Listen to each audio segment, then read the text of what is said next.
Welcome to Random Radio. I'm your host, David Bolander, and today I wanted to talk about importance because I've talked to a few different people, and everybody has their own opinion of what makes something important, right? And so that's what I wanted to talk about. And I actually thought of this at school today, which is actually part of the reason why this episode is going to be coming out on a Tuesday night rather than Monday morning. So I apologize for this episode being late, but nah, I can't do much about it at this point. So, importance. So, something being important has multiple different. I'd say it has multiple different meanings. Like, it could mean this is something absolutely vital, like vital, like necessary.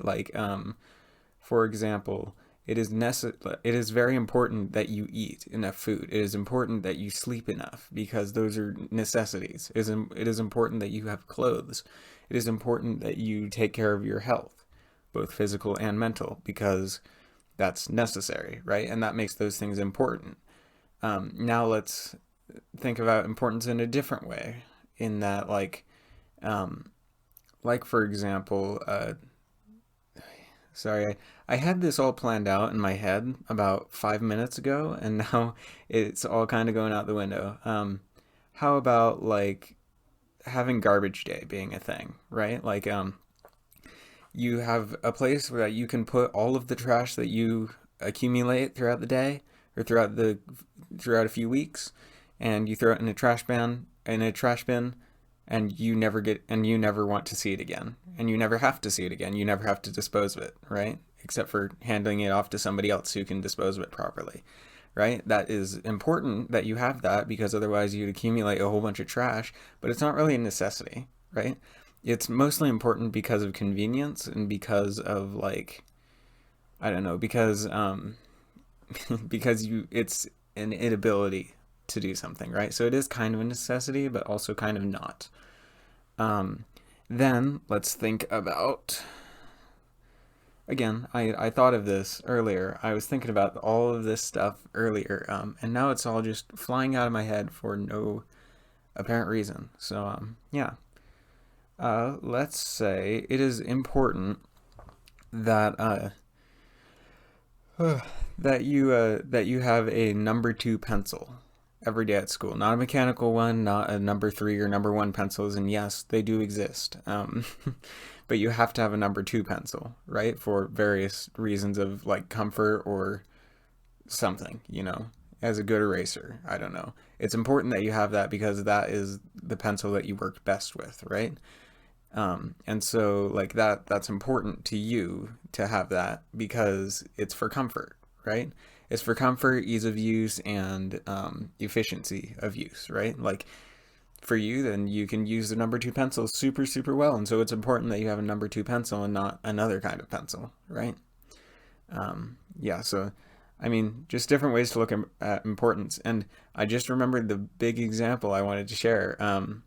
Gold. People always think of gold as like useless, right? They're always like, you know, gold. Why do we put such a high value on gold when like there seems to be so much of it in the world and it doesn't have too many uses, right? And that has to do with the fact that humans like stuff that's shiny, and we like stuff that looks cool, right? Like and that actually I'd say that that's where the worth of gold started is because it looks cool. It's aesthetically pleasing. Plus, it's kind of hard to get out of the ground, you know, because there's so little of it in the ground, and so you have to go through all sorts of crazy refinement procedures in order to get enough of it for it to actually look good. And so that I'd say that that's part of the reason why gold is important. But nowadays, gold is actually important on a not like necessity between the necessity and more of a comfort level, right? Gold is used in almost every in every electronic device out there, like a laptop, iPad, monitor, like phone. It's there's gold used in just about everything, right? In fact, there's in some cases then there's gold used as a strengthening agent in support beams for like buildings, right? Or it's used in wires to transport our power from one place to another so that we can um, so that we can set up a wind turbine over by the mountains. But then we can transport all of that energy over super efficiently, straight over to power your car, so you can drive it around everywhere, right? And gold powers that car, or not powers that car, but um, it helps to keep that car running at a rate that you can manage, right? So that you're not having to run all the calculations. So you're not having to, you know, say, oh, I need this much fuel because I got this much air in the last cycle, and you have to do that hundreds of thousands of times a second, right? And so, I mean, it's insane, but gold is one thing that it's confusing on why it has the worth that it does, but it's because people want it is the thing, and there's a surprisingly small amount of it, right? Like, it's extremely difficult. I actually watched a documentary once, believe it or not, about like the extraction of gold and how that process is. Basically, you take a whole bunch of dirt that you think has gold in it, melt it down until, and then you have a little like bit of powder at the bottom of your sample, and that's your gold. And it's just the teeniest, tiniest little bit, right? About the probably about as thick, if not thinner, than like sugar if you were to put it on like cinnamon and toast. I personally don't eat that, but I've seen people who eat that, so I know what I'm talking about. I'm obviously a professional because I have experience. No, I am no professional in this, by the way. I'm just sharing my views and my opinions, and I'm trying to reason through this as well as I can. Um, but yeah, and then the other thing is that I've talked to people about this, and they've said, well, if gold is so important, and it's like so, yeah, and like we assign a high value to it because we think it's important to have, or because we think that it has a value, right? Um, then why don't we put like the value of wood super high? And the reason why is because then that means that in like let's say that $1 is equal to like a pound of wood, let's say. I don't know wood like measuring system. So I'm going to say a pound of wood is worth $1, right? That means that then you can literally grow money on your trees, meaning that the dollar is worth 1 pound of wood, and so with $1 you can buy 1 pound of wood, right? Versus which is super easy to get, and so it's like, well, like people are going to be like, well, it would be difficult for me to cut down 100 pound or to cut up 100 pounds of wood, so I'm going to give you $100, right, in exchange for this thing, right? And so then you have to pay $100 for that thing. Versus, let's say that a pound of gold is worth $1, right? That means that then the amount of effort that went into producing that gold is now put into the value of $1, right? Which it probably took hundreds of thousands of dollars in reality to extract it, but the company's making a profit, let's say. And so gold is now worth $1, or the dollar is worth a pound of gold, right? Which then means, well, this gold was really hard to get. So that means that now I can buy a lot more wood because wood is a lot easier to come by, right? And so I'd say that value and importance in that spectrum has to do with availability as well as like value, right? Like we want to assign high value to things that we think are hard to get and that we think are like, so that then the people who are doing it or who are getting it can can be paid in that sense, right? And which I don't know any of the details, and again, I'm no professional in any of these things. I'm literally just a high schooler expressing opinions on the internet because reasons. I don't even know why, but you know. Um, but anyway, like from what I've been learning about economics, which is honestly nothing to do with this, but we what I've noticed through history, from what I've learned, is that humans tend to assign a higher value to something that is harder to get, or that is more wanted, right? And because more people want it, there's less of it, meaning, less availability.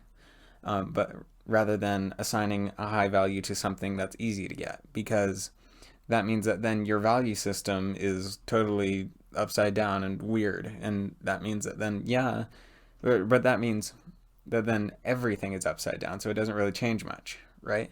Or if it does, then it causes insane amounts of inflation, you know, because then it's like, oh, well, instead of having to pay $1 which was worth a pound of gold for this car, I had to pay $100,000 with it, which was each worth 1 pound of wood, and so inflation is what it is, I think, at least. And I'm, again, no professional, but from my understanding of it, that's kind of why things have the value that they do.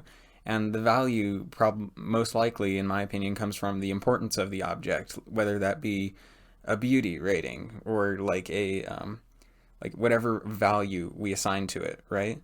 Or the value comes from the importance, and the importance comes from us, because important is a relative term, right? Like, for example, my microphone is important to me because it lets me share my thoughts on the world, or on the internet, through the world. Um, you know what I'm talking about. But to somebody else, then they could say, "Oh, what's that thing? What's that thing? What would it be used for? Like, why would I want to talk to a whole bunch of people from I don't even know where, right?" And so different importance value, and so that means that I'm going to treasure this microphone a lot more than somebody else will, right? Which means that I assign higher value to it, which means I'm willing to pay more to buy a similar microphone, right? Versus somebody else, and they would be like, I pay $5 for an ornament. Cool. For a shiny plastic ornament. I'm fine with that, you know? And so it's assigned by us because we think that we know how to value things, which we don't, by the way. We do a terrible job at it, but we do a lot better of a job, especially nowadays, because now we can actually run math on, like, how hard is this to get, like how many people actually want it and how many people will want it, so we can figure out how to make it not run inflation through the roof, more or less. But anyway, that's what I wanted to say on importance and value and stuff like that. I know that this episode was very, well, one, it was late. Two, it's very it's difficult to well, I just can't put it into words. Like, it's not like put together. Yes, this episode is not put together, not in any sense. All of this has come off the top of my head, and it has no linear form, which is great for me. It's terrible for listening, and I know it. But frankly, I'm just doing the best I can out here. So, and then this video probably also has poor quality, and half the time probably won't have audio because I've been looking around my room all over the place, and I'm not going to bother editing it because I want to release it tonight before 10 p.m. And it is about 9:30 p.m., so I better get going. So thank you guys for listening. Like, you guys have no idea how much it means that I have even one person listening to these. It's amazing. And even if you only look at it for 5 seconds and go on to the next thing, by all means, I don't really care. But as long as somebody is watching it for 1 second, I don't. That's all I care about. But anyway, thank you for listening. I'm David Bolander, and you guys have been listening to Random Radio. Thank you again.